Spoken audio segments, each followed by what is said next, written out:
Welcome to Worldbuild with Us, the podcast where we create fantastical worlds with help from you, our listeners. My name is Rob Hilferty, and I'm here with Shogun of Shogunates, Chris Prunty, along with our continued special guest, Daniel Quinn. On today's episode, we finish up our tour into the land of 1,000 pots, our Solarpunk setting full of hope, whimsy, and just, kind of good, feel-good emotions overall. This has been a very different journey than what we're used to, and we're going to wrap it up today by introducing 3 plot hooks each to help you get into the mindset or play or even write about the land of 1,000 pots. Chris, you have the first jab at the prompt today. Go ahead. As you know, I really like Fallout and the premise of vaults and everything, which is part of why I wanted it to be based in kind of an underground bunker and everything. And my plot hook would be that some sort of fallback system failed and people had to leave the virtual reality consciousness early. And I wanted from there to be the different factions that some people are like, no, we need to repair this and go back in. And then others who are like, no, this is part of it, and this is what we have to do now.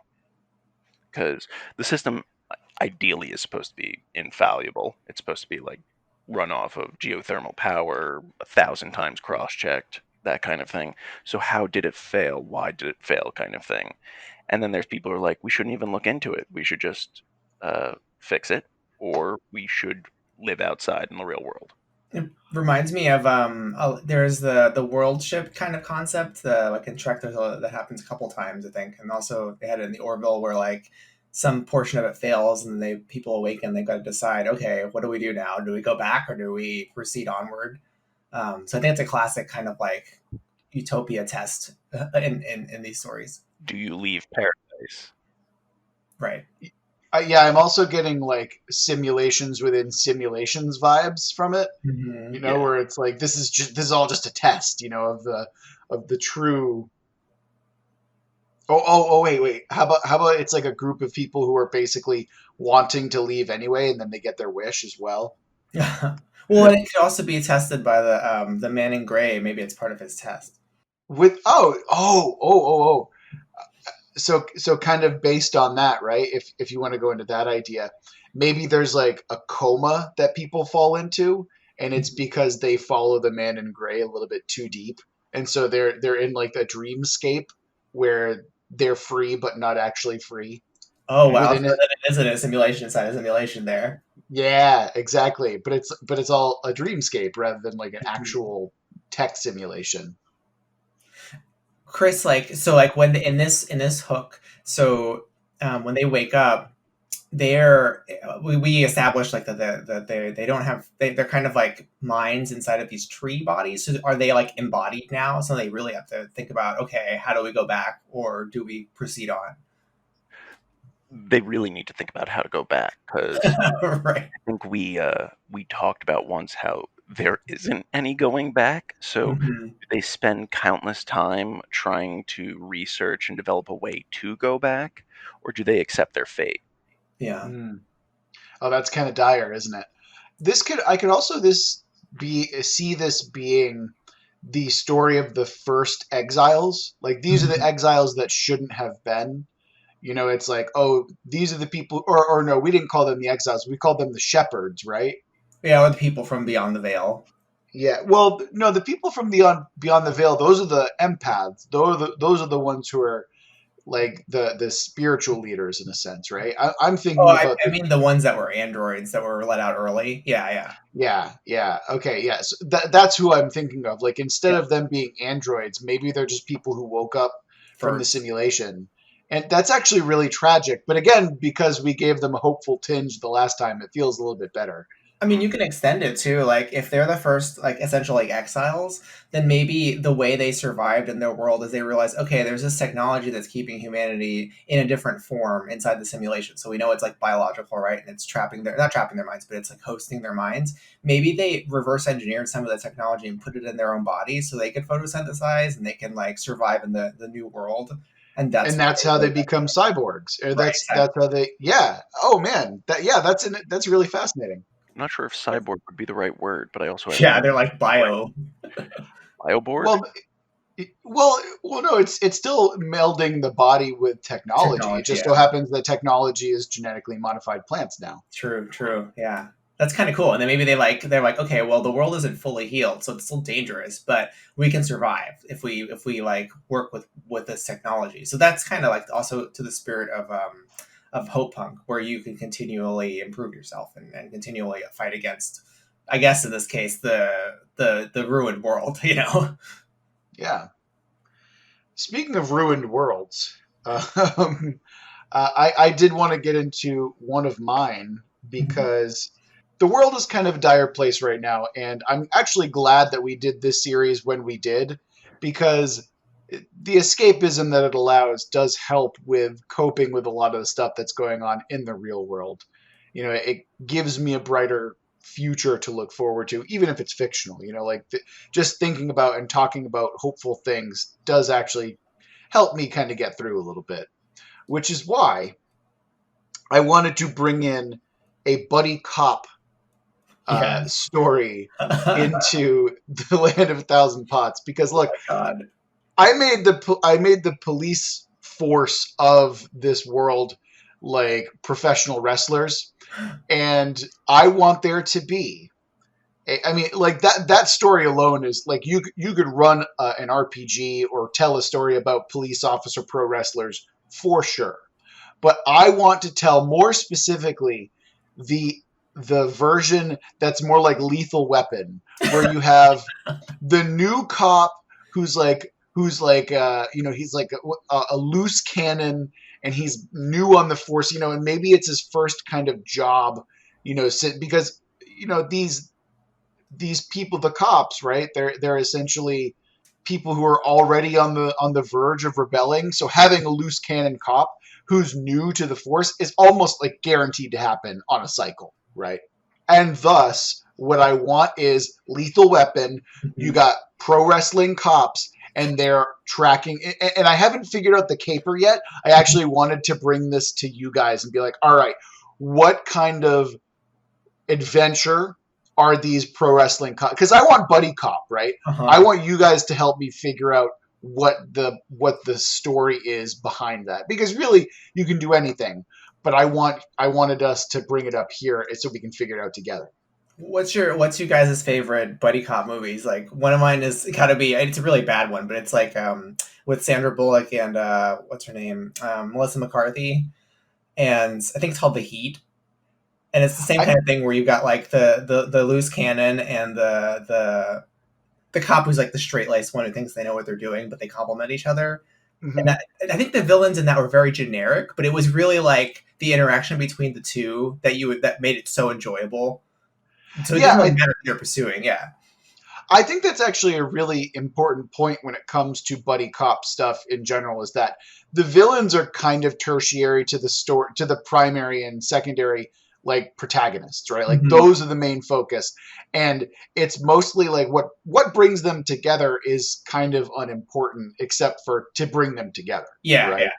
So in my mind, I'm imagining that that group of nefarious ne'er-do-wells that we created last week, where they're creating. I think Chris called them like Mixie Spicklicks, basically, from Superman. I can see them just trying to go around stopping capers of various kinds. That's kind of the fun that I want to have. Also, if we're talking about buddy cops, Lethal Weapon is absolutely one of my favorites, all the way up until like 6 or 7, I think. Then it gets a little bit. Lethal Weapons? No, there were so many. Right? Well, no, I'm counting the Always Sunny in Philadelphia ones. So. No, so Lethal Weapons for sure. 4 was terrible, but 1 through 3 were pretty okay, and and then it picks up after 4. But that for sure. Beverly Hills Cop is actually a really great one, and one of my favorites is actually The Other Guys with Will Ferrell. And I never saw that one. Yeah, okay. Funny. It's basically a meta commentary on the buddy cop genre, which I really love. It starts with who you expect to be the main protagonist. I think it's Samuel L. Jackson and maybe The Rock, if I'm remembering correctly.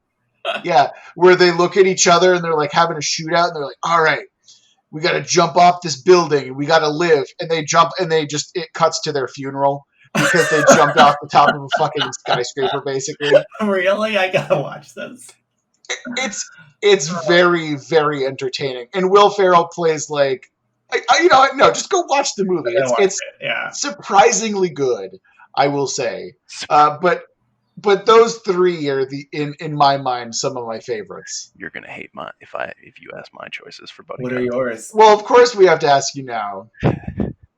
I really like the movie, if it can be called that, Bright.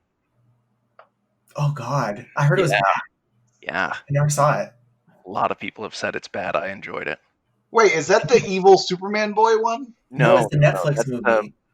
I forget what that one's called, but Bright is the one. Oh, Bright is the one with Will Smith. Mm-hmm. Okay. What was it like? What was it? What made you like it though? I just liked it. It was stupid. It was over the top. I just found every time that they introduced a fantasy creature into a modern world, I was just like, ha, that's funny.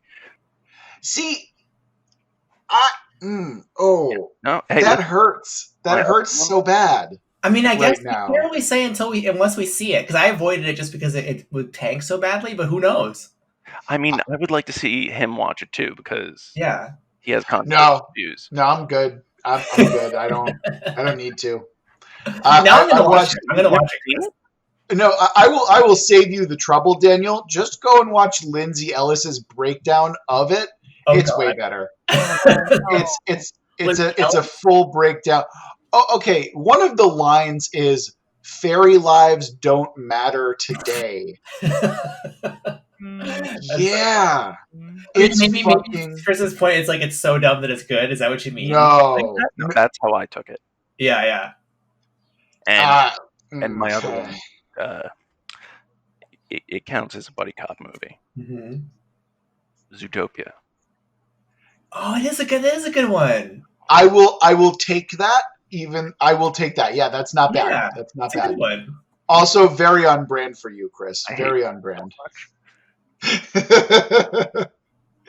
Oh man. Anyway, all right. So let's try and blend these all together. What's the caper they're trying to solve in this one? Okay, I got it. Mm-hmm. All right, because oftentimes it's all about like the bad guys building towards a bigger plan, right? Right. It's like they're building towards the big heist or the big terrorist action, basically, right? Yeah, it's usually a bunch of goons and then one big bad guy who's like, all my goons are incompetent, but I'm going to accomplish this thing. Right, and they kind of all have to follow the breadcrumb trail until they finally understand what's really going on here. And to Chris's point, we want them to be like cartoonishly villainous, because that's like the whole flavor. That is the point. Yeah, that is in fact the point here. All right, so we have to throw in a corrupt government official, obviously, like Bumble. Yeah. But okay, this becomes my question now. Mm-hmm. How do you bribe a government official who is in a utopia? Like, what can you give them? Well, they want status and they want like position, right? So a government official is probably the best example of that, because they just want more and more responsibility and oversight, like control over other things. So maybe they bribe them with access to like a higher level position. Could it also just be they're completely naive? But that too. They could be totally. They're good. Like a doe-eyed politician who's been really manipulated. That would be better, I think. I kind of like that idea more. I like the idea that they're entirely innocent and they're just like, oh, hey, look at, no, I mean, oh no, you know what it is? Mm-hmm. It's that joke of like, hey, when TSA asks you, has anyone, did you pack your own bags? Yeah. That's literally what's been going on. He's just been like, oh, yeah, these really nice people have been, packing my stuff for me as I go on my business trips. Like that's the type of shit that we could do where, they're just nice. I mean, why not? Okay. So the villain, someone on the inside who's manipulating, like inexperienced higher ups.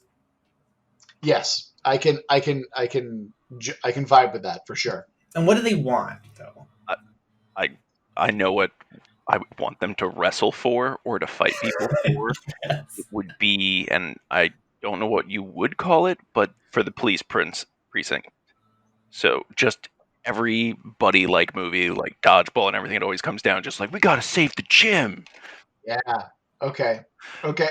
Yeah. Okay. All right. I like where we're going here. Mhm. So it's for the actual, like, it's not a prison, but it's for the actual police station itself, Yeah, right? the rehabilitation center that because you established it's like restorative justice kind of world, Yes, absolutely. which All is a right. gym. So That makes sense that it's gym like because they got to yes, train them to get their aggression and such out. exactly. And then you have to train them to be professional wrestlers, which is Yeah, not because they easy. got to wrestle. Yes. Yes. All right. So Chris nailed it. We're aiming for the gym. Mhm. So maybe through some kind of machinations and signing the wrong paperwork and whatnot, the gym is to be torn down and recreated as something else. Okay, I And then got it. that's I yeah. got it. The Go the ahead.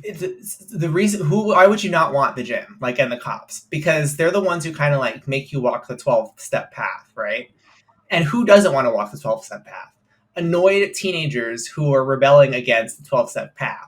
So maybe it's like some low-level devious intern who's working for this government official who's manipulating him or her into to writing out that kind of like legislation that gets rid of the gym. That is so perfect, Daniel. Secret I villain. love it. Yeah, secret villain who's like when you look at them, they're very uptight, very like well-to-do and prim and proper intern, Yep. and then of course They're towards like the end straw of man it, sort of the end. yeah. Oh, I was actually thinking the Misfits, Oh like yeah, where yeah. they have, There you go. yeah, yeah. Oh man, all right, that's great. We're gonna leave it there. I don't think we can fucking do better than that. And That's then can you awesome. imagine the wrestling match? Like, so at the end, it's got to come down to like that kid's got to wrestle someone. Obviously, he's got to wrestle somebody. I'm just seeing like Hurricane Rana's off the top rope and shit like that. It's gonna be amazing. Oh my god, that's great. Did you see that wrestling show with what is it called? The new one? Did you like that one? It's all women wrestlers. Oh, Glow. Glow, What's it called? Glow, Glam or Glow? Yeah, that's it. Yeah, Glow. Yeah, yeah. With Allison Brie, right? yeah. Yeah, no, that show is fun. That's very enjoyable. I can Has see. actual wrestlers on it as well, which helps. Oh, I didn't know that. Yeah, there's well, I'm not. We don't need to get into. We don't. This isn't wrestling corner. Yeah, not yet anyway. Daniel, what was one of your plot hooks this time? I wanted to do a cozy mystery, which for those who like, I'm not super familiar with it, but I've heard about it in various conventions. It's basically a mystery series that's like the opposite of a noir mystery. So instead of being hard boiled, it's very like comfortable, and it's run the detective quote unquote is more like an average person who just has a hobby of being a detective, and they're trying to solve something in their local community. So I was thinking for the cozy mystery, we established a lot of the kids growing up, they're really smart. Like kids are generally like low level geniuses, like savants. So Yeah, there's this science fair experiment that's going on. Everyone has their science experiments. And they have to do with like creating forms of sustainable energy because that's just generally the theme. So you could run this as like Powered by the Apocalypse RPG, or you could do like a short story. But the premise would be that one of the kids' experiments was sabotaged, and the kids have to get together and figure out who sabotaged it and why. And the culprit could be one of the students. It could be a disgruntled teacher. Someone potentially tempted either by the man in gray through jealousy or greed or insecurity. So this like detective kid or whoever you select, maybe it's a teacher, has to kind of like go through their community to confront each of these people and figure out who the villain is. And typically in like a cozy mystery, like the villain isn't a horrible person. They're just like misguided, and they're brought to justice in the end. But it gives a chance to like really talk about their culture on the small scale if you were to go through it as an RPG or a story. I love the idea of focusing on the smaller side of this. because as Jason pointed out in the email, he did say he wanted like a slice of life type story, Yeah. and I think a cozy mystery is a perfect way to do that. Now, quick question: would a cozy mystery be something like Monk or Murder She Wrote, for example? I think so. Like Monk, I didn't really watch Monk, but isn't he? Yeah. He's not a cop or anything, right? He is not a police officer. No. Okay. Or if like you, a lot of the crime shows have like a writer who, or like some non-police person who has someone in the police who they have as a friend. But at the end of the day, it's like they're the ones who solve it. I think Midsummer Murders, which is one that my wife loves to watch, is definitely a cozy mystery. But it actually, it probably isn't because it actually follows a cop, but it has a feeling like a cozy mystery and that it's a small community. So Gotcha. generally, the protagonist isn't a cop; they're like adjacent to it. Yeah, I think Angela Lansbury in Murder She Wrote is like the Yeah. perfect idea for Yeah, that. she's a cozy mystery. Yeah. Also, I love Murder She Wrote because one, it's just a great series. Two, Angela Lansbury is great, but also three, created by the same people who created Columbo, my favorite show of all time. We gotta talk about that someday. I will have an hour-long podcast on my own about how amazing Columbo is. Columbo. Yeah, look, I just realized I have a platform to talk about Columbo, and I will use it. We use it as one of our review episodes. But it's not good at world building. It's just a great show. We'll find a way. Well, I will find a way. Don't you worry. Find a way to make it work. Look, to anyone who's listening to this, it's okay to stop listening and go watch Columbo because that show is so good. Unfortunately, you can't stream it anywhere because there's currently some legal issues going on with the streaming rights. But if you want to email us at worldbuildwithus@gmail.com, I have the physical set of DVDs. You just let me know. I'll make it happen. It's okay. And Columbo to the world. I am a Columbo evangelist. For sure, like no doubt in my mind. I will preach the word of Columbo. It's so good. Sorry, tangent. Apologies. I hear mystery and I get excited to talk about Columbo. I'm sorry. Not sorry. Columbo's great. All right. About something. Yeah. All right. So I love the idea of a cozy little like science fair mystery. That's really cool. That's like, there's so many cool things that you can do with that too. Like if I was running that as like an RPG, you could play it so you could have, like any one of the characters be the culprit. Yeah. And then it's like randomly assigned, right? That's what I would like. That's what I would do for sure. And then of course it's up to the character or the player to be like, okay, well, why did my character do this? Mm-hmm. And then also, how can I try and get away with it? Like that's the fun part. Perfect for a story game because like it relies really heavily on your goals narratively rather than like a simulation, like a D&D sort of game if you're going to play it. Absolutely, yeah. It's far more narrative as opposed to simulationist. I would agree with that. So funny enough, I also had a similar idea, at least an age range. Mm-hmm. Because you're thinking high school kids, basically, right? Yeah, like younger kids. I had a similar idea for doing like a Stand By Me style game where it was like, okay, you have a group of friends. Yeah, it's like a group of friends, and it's right before they're all going to go off to do their 12 lifetimes, right? Oh, that's so great. I love that. Yeah. Yeah, and it's like, okay, none of them want to split up. Mm-hmm. They don't want to go and be separated from their friends. And so, they have an idea. They're going to run away to this place because they've been getting the same dreams that if they run away, there's a man in gray who can help them escape and get away from society. Oh, yeah. And so the story becomes them trying to run away from the society and try to get to this place that they keep seeing in their dreams. And I mean, how fun is that? Because you get to play kids doing explorations in the wilderness. I mean, come on. A novel. That sounds like a great premise for a novel, like a short novel, especially like a YA novel. That'd be fantastic, I think it would be really fun. And not only that, but you could really play up the sinister nature of the man in gray.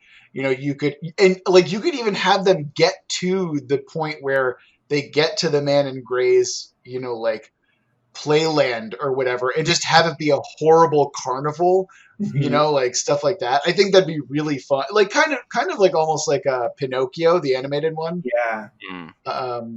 But also I had the idea in mind where obviously you get to the point where, I mean, in the story version of this, not the game version of this, but in the story, you can just have it so everyone realizes, or most people realize, hey, you know what? We have to go back and face our adulthood. Right. And that's... Or maybe there's something that goes, like, once they get to the man in gray, they realize he's up to something that's going to hurt their community that they came from. And so they have to make an adult decision, and that's what spurs them to move on with their lives, too. Yeah, the alternative is, of course, that you get to the edge, right? You get to the edge between Wilderness and the Man in Gray, and they all have to make that choice. Whether or not they turn back to go and face their 12 lifetimes, or they go to the Man in Gray. And that's actually where you could stop it, right? Where you stop the story right before they make the decision. And there's all this conflict that's built up. That's interpersonal, of course, And I don't know. I just realize they're not ready. That's the problem. They'll realize they do need the paths to actually make the step. Right, because and the hardest part is not the beginning and end, because those are the easy bits. It's like the in between that is where the substance really comes from, where you get to know the characters and you get to understand their fears and their wants, and why they're squabbling and everything like that. I think that'd be a really fun story to tell, whether it be an RPG or a novel or something like that. Oddly enough, mine also involved children. Oh. And they were also running away, mainly because I do like the runaways. And I didn't take the correlation of Stand By Me, but I do like the aspect of it being a journey of going to some place. But I was going to have it be the ultimate form of rebellion, and kind of they get a bunch of people who haven't done the 12 steps. And 12 lifetimes. 12 steps is very different. Right, slip of the tongue. 12 lifetimes. I said the same thing too, I'm sorry. But I wanted it to be in a weird way that they unknowingly enter into one of the lifetimes, and it's the rebellion. It's where a group of children kind of separate from reality, and they think they're in the real world. And that's fun. Kind of, it doesn't, of course, go. What is it? Dark. You're not looking to go dark. Feast for Flies. What is that? Oh, Lord of the Flies. Lord of the Flies. So yeah, it doesn't go Lord of the Flies on them, but I was picturing more of like a Peter Pan like style world, where since they haven't lived through much experience or anything, they don't know even what is possible in the real world. So it makes it more whimsical and everything.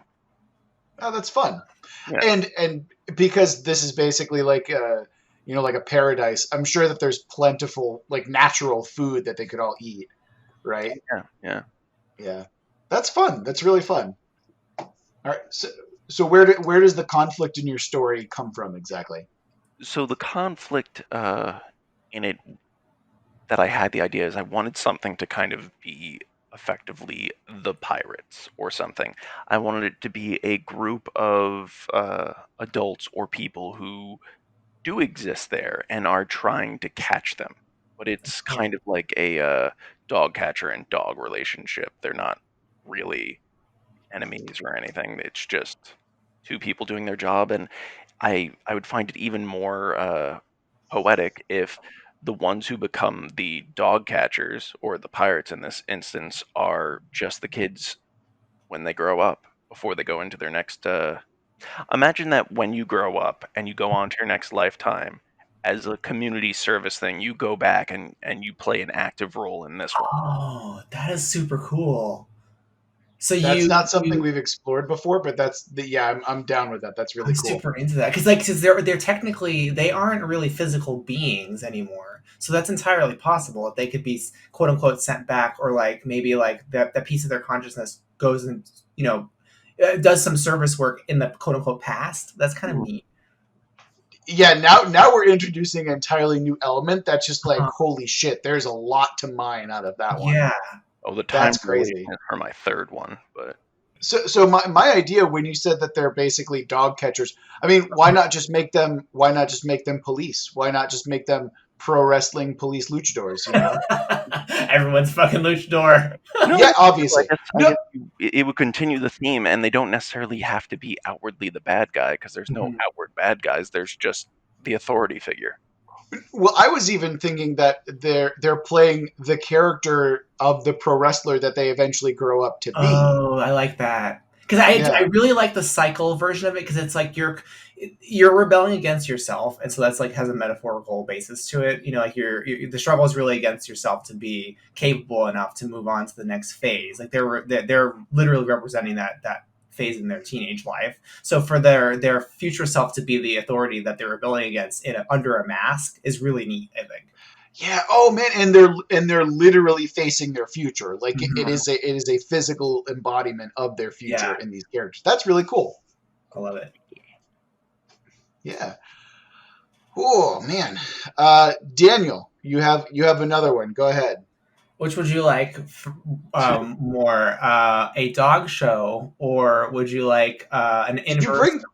the s- road? s- Dog and Wait, pony show are two options. wait. I thought you did. You brought four, or have you No, not no, introduced? these are my last two. So like I have one of you can choose from one of those. I want dog show. Dog show. I'll go there Yeah. first. Okay. R.I.P. Fred Willard, by the way. Well, my line of reasoning for this. So, a mission of guilt here. Like when I work out in the basement, I treat myself to an episode of the Project Runway. Oh, there is a So lot I of was back there. so I was thinking like, oh, what if this was incorporated into when I was thinking of ideas for the Solarpunk setting into the Solarpunk setting because here you have these judges who they're interested in they have like superior wisdom and you have these young people who are trying to prove their talents, right? And so in this world we've established that people are primarily interested in bettering themselves, just like in Star Trek. So it's about currency, about having better skills and a better career, essentially. So I thought, okay, well, I could just bring the Project Runway into the setting. But then I'm like, that's just too straightforward. But then I thought, well, we do have these magical animals that everyone is bound to. So I thought, well, maybe one of the cultural practices that they go through is this contest where the maybe the smartest kids or the kids with the most interesting pets, I don't know, like there's a selection of kids or young people who have to participate in this worldwide contest that is essentially a dog show, and it uses all these animals to do the dog show, and you want to find the best of the best pairing in the end. And in terms of story, this could be an RPG, it could be a short story. At the end of the day, maybe what the conflict is that one of the contestants is either discriminated against or and I don't mean that in a racial sense, but just like maybe in sense of like them being part of like the youth culture that typically rebels against the 12 lifetimes or whatever it is, and the participants of the contest realize that the judging is in some way rigged, and so they have to work together while going through the contest to expose the scandal that in order to preserve the integrity of like the whole ritual that this culture goes through. I love the idea of a rigged system. For some reason, I just find that particular aspect of it to be really interesting to me and really charming. And of course, like I think the idea in this setting is that a lot of the rigging and a lot of the corruption is intentional, and it's like there to expose, like this is why it's bad type thing, and it's got to be like, oh, it's there to be exposed and shown, like, hey, make sure that we fight against this type thing. Yeah, from a global point of view, like I would say that there's genuine, in this case, it would be a genuine villain, like who is rigging it. But it's like the point from the narrative is to show you like where the world is better together if we can fix these problems. Yes, absolutely, absolutely.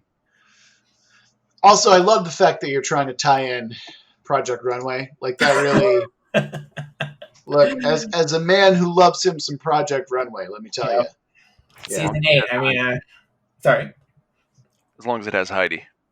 Yeah, this is the last one with Heidi Klum. So I'm like, well, if it's not gonna have Heidi Klum and what's his name, Tim Gunn. Tim Gunn, I'm like, what's the point? So after this Yeah, one, you yeah. know, It's the last season. It's yeah, fine. I Tim mean, Gunn's we like, can move on with our lives. It's okay. yeah. Yeah. It could also be a cooking show, but I thought the pets make sense because we've already got them as part of the setting. Yeah, I'm getting strong best in show vibes Yeah. for sure. And yeah, that's really fun. All right, cool. The idea that I had, once again, going back to the ideas of when they open up or when they have to come out, uh, we've been over the fact that the Earth has to heal, that the Earth is kind of rebuilding itself and everything, or whatever planet they're on. Uh, I thought I would have it that the reason they open up early is because another species of some kind has colonized the planet and can survive in the way that it currently exists.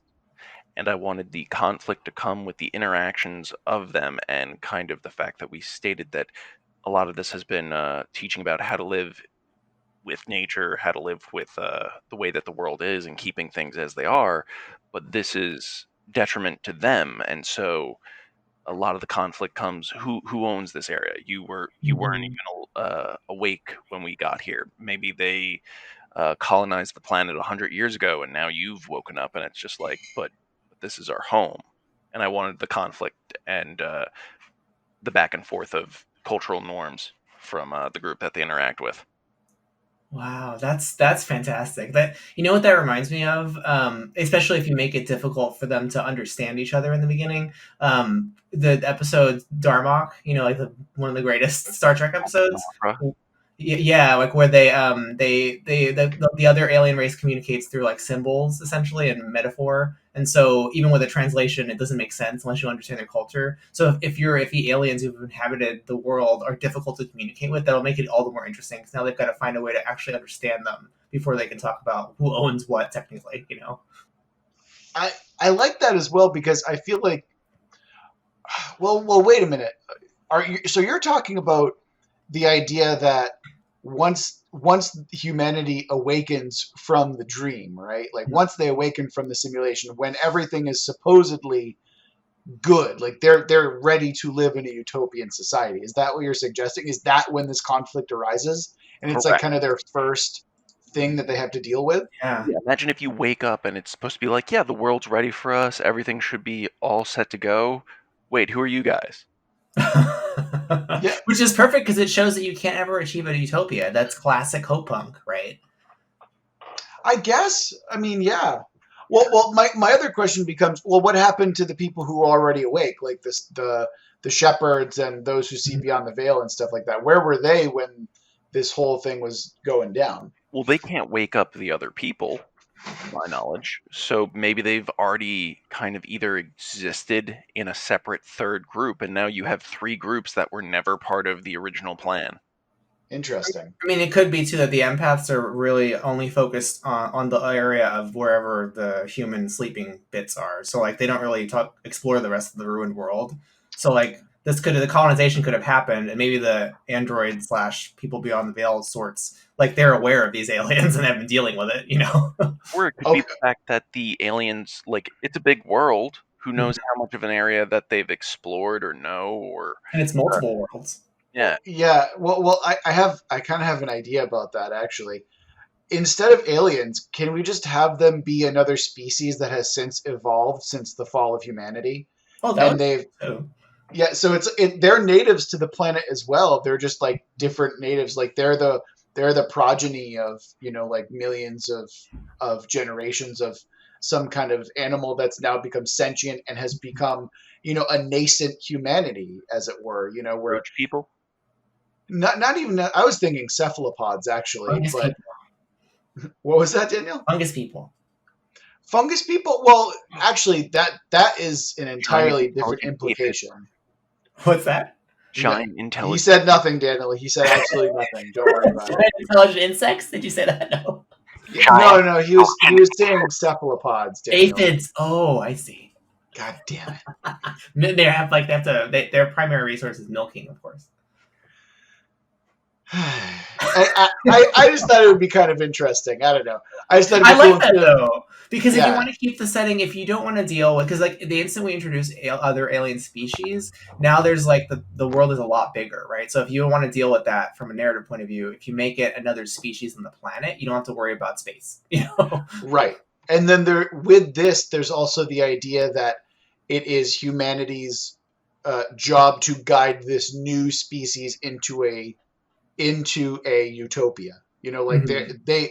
it's we kept calling I kept calling them the shepherds, and now they're the shepherds for a new species. Yeah. You know, like we've learned through in like millions of years of this evolution, and now we can teach you that kind of thing. I mean, you could also make the counter argument too that like that's the way they come out from that perspective, but then they realize, wait a minute, there's another way of living that's just as quote unquote utopian from the perspective of these aliens, or these Yeah. other species. Yeah, There's a lot you can mine there. I mean, I yeah, can go into a lot of like, oh well, is it now ethical to toss this new group into the exactly. simulation? Yeah, yeah, There's a lot. There's a lot there that you can do with it. cool. Yeah. All right. What do you do when someone says, "Hey, no, leave"? Just like, oh, we've had so much conflict resolution within ourselves, we actually don't know how to deal with people who are stubborn. See, Right. I dislike the idea that just because you're a utopian society, you're pushovers. Mhm. I always push back against that because like some of the most like compassionate people I know are the most stubborn and are the most like aggressive and in your face. Like, but Captain they're Picard. True. again, I have no frame of reference for Picard except that he's like a sexy bald man. That's He like doesn't take any bullshit, but at the same time, he's very compassionate. He's like he's a stern dad, basically. He will. I He will will fight you. take you at your word, Daniel. I'm not entirely sure. On the complete opposite spectrum, my final story hook type thing that I wanted to introduce, I wanted to have a rom-com. Oh. I wanted there, and this is definitely far more narrative for me than it would be like running a game in this, because Mhm. to me, like rom-coms are something that you kind of have to force a lot of the times. Like the narrative conceits of rom-coms are just too much a lot of the time for me. So with my rom-com, my main idea is there are these people that keep meeting up during the 12 lifetimes. So it almost like it's meant to be type thing Uh-huh. where during their first of the 12 lifetimes they meet and they fall in love, and oh my god, it's so amazing. And Mhm. then of course they move on to their next one, but they're not together anymore. And so maybe they fall in love again with different people, and maybe maybe it's something entirely different. And then like they through each of the 12 lifetimes they keep coming in and out of each other's lives, and at the end it's like you bring all of these people together who have all been romantically entangled, and Mhm. so now you have literally 12 lifetimes of romantic involvement, and it's all about figuring out who wants to be with who. That's like so. It's so sliding doors to me, sort of. I mean, I know that one's about like multiple universes and decisions, but if you think about like the cycle of their romance, like how it would have changed in each time, it's kind of neat. I like that. Mm. I wanted it to not be a typical rom-com where it's like, oh, we want to stay together forever. It's like, no, society forces you to love other people. Uh Plus, huh. I think what it says is you're going to love other people, and that's okay. Like, love exists everywhere, and it's deep love too. Like, I think that's something that a lot of younger people don't understand, is that the love that you have for your first love is going to be just as intense as the love that you have for your third or fourth love. It's just different. And figuring out what makes you want to stay with someone is what matters most. Mm. What it also would show is that it's not all about, because a lot of time rom coms is about the meet cute and like the initial romance, and then it's got like a pattern to it. But here Yes. you're kind of talking about how, which is I think lost in modern dating in terms of like dating through apps, which was all too familiar to with a long time ago. Is that there's an evolution, right? So it deepens with each kind of revolution if you stick with the same person. So if it's the same person over time, in different lifetimes, they're getting different dimensions of that love over time. Absolutely. That's a really smart point to bring up as well. Yeah. All right, Daniel, bring us on home with some like weird like dick monster, whatever you want to do. You mean like my aphid sex? Yeah, I'm like somehow thinking that your last one is like, all right, look, we're making this as depressing as possible. I know it. Fuck you. I know it's Hope Punk. We're going depressing with it. So, but I did say my last option here is an inverse the road. So can we make the road hopeful? So what I'm thinking about Oh is God. Oh God. from the road. The only thing I want to take from that is The Raiders get a baby. I want to take from that. Oh no, that's great because now we can turn it into 3 men and a baby instead of them, like putting it in a soup pot. It's like, how do we change its diaper? Oh no! The only thing I want to take from that is a pairing that have to walk a road. So I'm thinking you have a child, particularly, who awakens either accidentally or on purpose, whatever the situation is, from the simulation into the world of ruin that's still healing. And they have to kind of stumble into this kind of dangerous reality. And they're incarnated along with their pet. So they initially come with this companion. And what I want to twist in this one is originally I had them meeting another Beyond the Veil person, so one of those android types that are living out there. But I'd rather use Chris's setup, where instead of encountering that, they encounter this other species that has now evolved on the planet. And they're unable to communicate with them, but they have to learn in order to survive to make friends with them and to pair with them. And the person they encounter, the creature they encounter, is also a child. So the two of them have to kind of like walk this path into the healing world and learn from each other. And then what they realize of the conflict is that there is an impending catastrophe or natural disaster. I'm not sure whatever it is that could affect both the society of this new species and the simulation. And so they have to work together against it to save both of their societies. But they first have to learn to work together with each other. So it's this kind of like they're walking this road that's, it's not a safe place, but it's also like a hopeful future place. And they have to work together to save it. I love the way that you're incorporating this kind of new species. I think that's really brilliant. I love this. I don't know. There's a lot here that I really love. It also reminds me of there's an Outer Limits episode where like two enemies in an intergalactic war like see each other and they have to survive together. Yeah, that's what I'm thinking. I think you're thinking of the movie Enemy Mine. Oh, I never saw that one. I haven't either. But it might be based off of that because I remember that episode was adapted into something else. Oh. I love that movie. Yeah. It's like a lizard man and a human or something like that. I don't know. I can't remember. Yeah, like I want them to initially be like, "Oh God, what is this other thing? I'm horrified by it. It's scary." But then they learn that it's the only other safe thing, in this unknown world. And again, we always go back to the theme of creating and maintaining bonds and connections. And I love that. Oh, I love that so much. He looks like really Darmok. Do like that guy, the Darmok character. Who? So you just sent a little screenshot of this alien from Enemy Mine, Chris, and he looks like the alien in the Darmok episode. Okay, yeah. So that image is actually that it's got to be made from that Outer Limits episode, 100%, because it's very very similar. Yeah. Or maybe Twilight Zone. I don't know. I can't remember. Maybe. Yeah. Anyway, it's not important. What is important is that we wrapped up our series on A Land of a Thousand Pots with some really, really awesome ideas. And again, big thanks to Jason for sending this prompt to us because, I always thank our listeners, but really, guys, without these prompts, I mean, no, let me rephrase that. I always, thank our listeners, but I really want to take some time here to genuinely thank you for all of your love and support and your really awesome creative ideas. These ideas get us excited to do this podcast every single week. And we are, we're always buzzing in our group chat about like, oh man, that idea is really cool. I'm really excited to get back to this. And I just want to say, we love the feedback that you give us, and it makes us so excited to get to do this. Yes, I especially love when it makes me go outside my comfort zone with an idea that I probably wouldn't want to go for. The more high fantasy stuff, I usually can't even conceptualize it.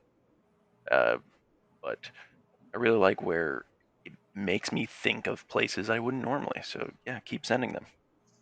There's an element of the unknown that is exciting when you like approach well, exciting and like kind of annoying when you approach writing something new when you're dealing with a blank page. So to have a prompt where it's like, here's the parameters, that can get you so far, because now like this is something you chose, so you have to work within those parameters, and it kind of spurs your creativity. So it's really helpful to get a prompt. So even for us, like to get a prompt, we can kick off and make all this stuff, but in your own creating and writing and game designing, if you start with something uncertain or random, it can always lead to some really fruitful stuff.